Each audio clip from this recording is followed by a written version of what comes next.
Microphone checker, microphone checker, microphone checker. What's up, y'all? DC, what up? It's your boy Ray Nelly, man. And I just want to encourage your heart. We just rode out a tropical storm. Joe, I feel like we in Florida somewhere. You know what I'm saying? And not to make light of storms, because storms can be very scary. The last record of a tropical depression or a hurricane in this area was in 2003. We're talking about 17 years ago that we had this powerful storm called Hurricane Isabel. I think Isabel came through and wrecked us up a little bit. But man, 17 years ago.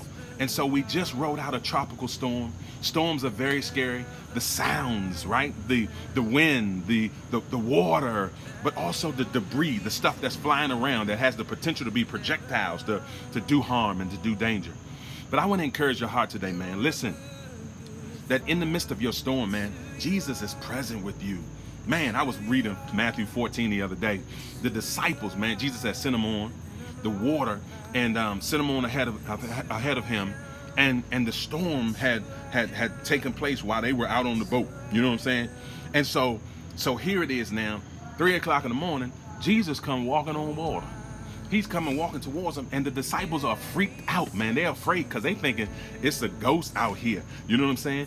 Peter was the only one that had the courage and the boldness to at least ask the question before he took a step.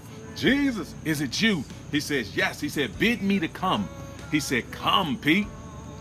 Pete looked at the other ones and took a step over the edge, and he's walking on water. He's absolutely doing what I feel God calling us to do.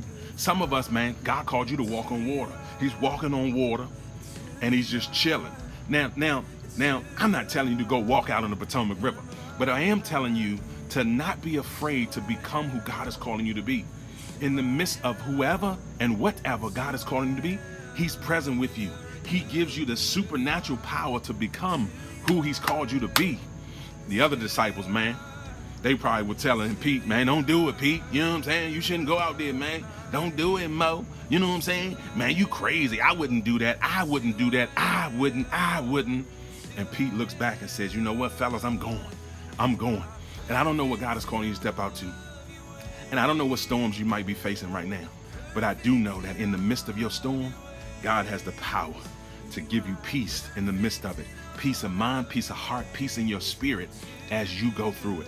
A couple years ago, man, I was serving at World Vision, and I had the honor of traveling this country and being a part of the disaster response team. And I remember my time up in New York City, man, after Hurricane Sandy. I remember my time down in Bertie, North Carolina, responding to tornadoes that tore up the South. And I met some courageous, incredible, bold individuals. People who lived to tell the story. Today, you have lived to tell this story. But what you gonna do with it, baby? What you gonna do with it, Cletus?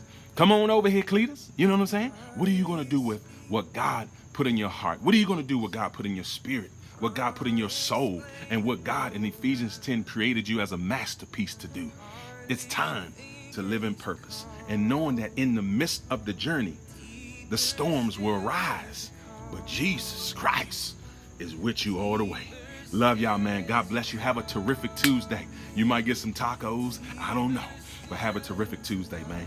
On purpose. God bless. Peace.